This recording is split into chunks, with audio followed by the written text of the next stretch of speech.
ॐ नमः पङ्कजनाभाय नमः पङ्कजमालिने नमः पङ्कजनेत्राय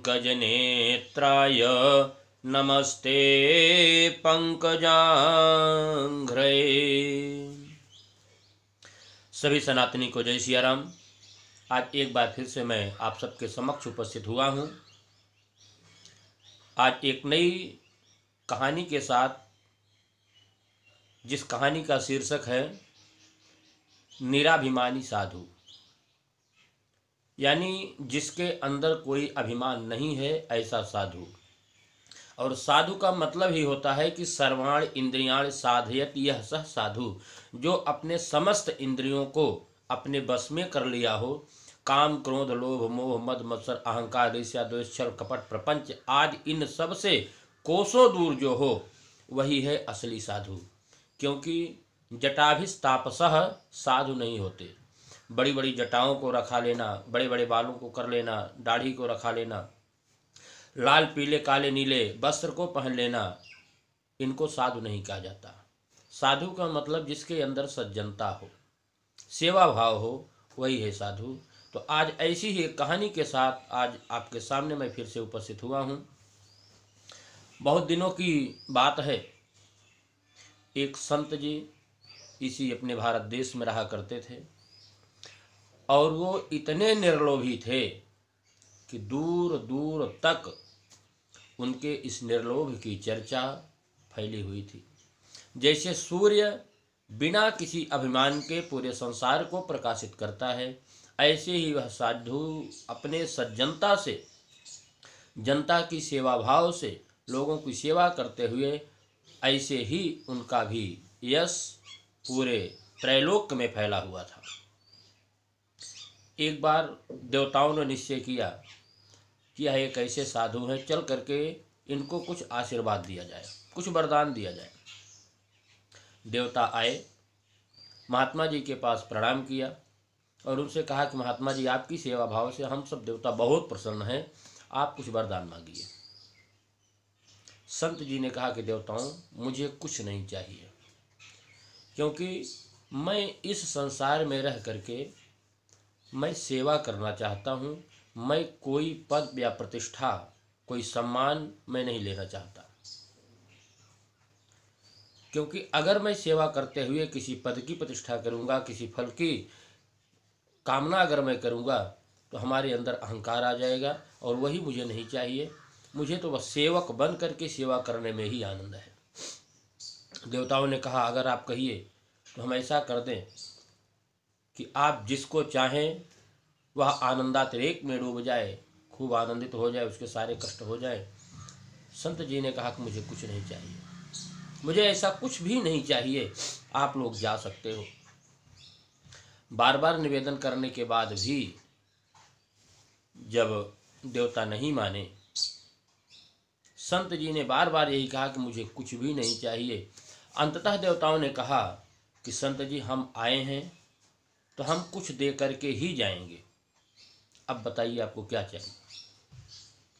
तो संत जी ने कहा कि अगर आप लोग देना ही चाहते हो तो आप कुछ ऐसा करिए, कुछ ऐसा वरदान दीजिए कि हमारे अंतःकरण में कभी भी सेवा भाव समाप्त ना हो, हम हमेशा लोगों की सेवा करते रहें और हमारे अंतःकरण में कभी भी अहंकार का अंकुर ना जमे। देवताओं ने कहा तथास्तु। देवता आशीर्वाद देकर के चले गए। आकाश में दुंदुभिया बजाने लगे, खूब आनंदातिरेक में डूबे कि ऐसा संत पृथ्वी पर आया कि जिन्होंने पृथ्वी को ही देवलोक बना दिया। देवत्व की प्राप्ति इसको इस मनुष्य शरीर धारण करने के बाद ही हो गई। वास्तव में देवता और असुर कुछ अलग नहीं होते। ये सारी चीज़ें हमारे व्यवहार के ऊपर निर्भर करता है। हम देवताओं की तरह जब अपना स्वभाव रखते हैं, देवताओं की तरह कार्य करते हैं, तो हमारे अंतःकरण में देवत्व आता है। और असुरों की तरह हम कार्य करते हैं तो हमारे अंतःकरण में असुरत्व आता है। अब निर्णय हमको करना है कि हमको किस मार्ग पर चलना है, कि देवताओं के बताए गए मार्ग पर, वेदों के द्वारा बताए गए मार्ग पर हमको चलना है, अथवा आसुरी प्रवृत्ति की ओर हमको जाना है, ये हमारे विवेक के ऊपर निर्भर करता है। तो वह संत जी आनंद से इस धराधाम पर रहने लगे, लोगों की सेवा करने लगे। अब स्थिति यह हुई, वो जिधर से चले जाते, इनकी छाया जिसके ऊपर पड़ जाती, वह सभी रोगों से दूर हो जाता, उसके सारे संकट कट जाते।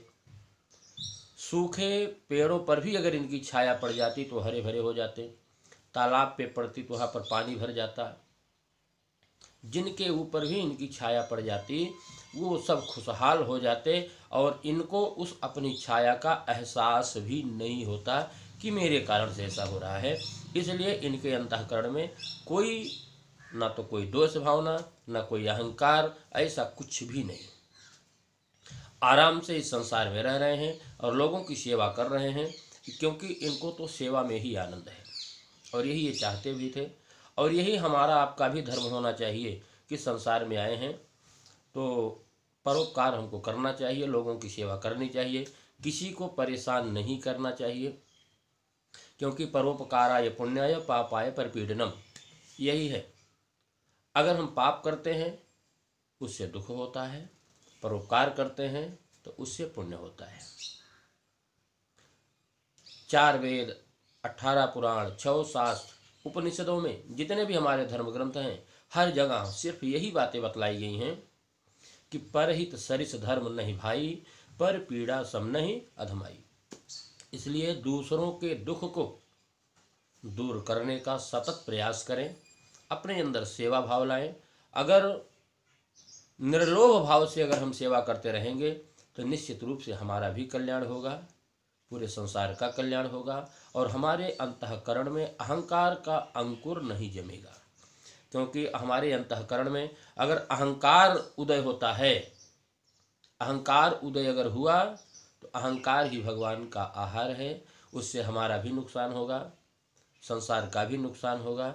इसलिए सबसे विनम्र निवेदन है कि आप सभी सत्कर्म को अपनाएं, धर्म के मार्ग पर चलें, संतों के द्वारा बताई गई वाणी को स्वीकार करके उसी मार्ग पर चलते रहें, सनातन धर्म की ओर आगे बढ़ें।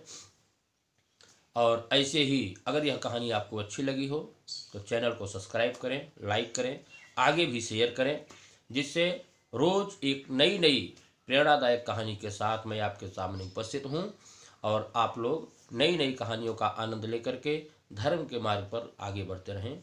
जय सिया राम।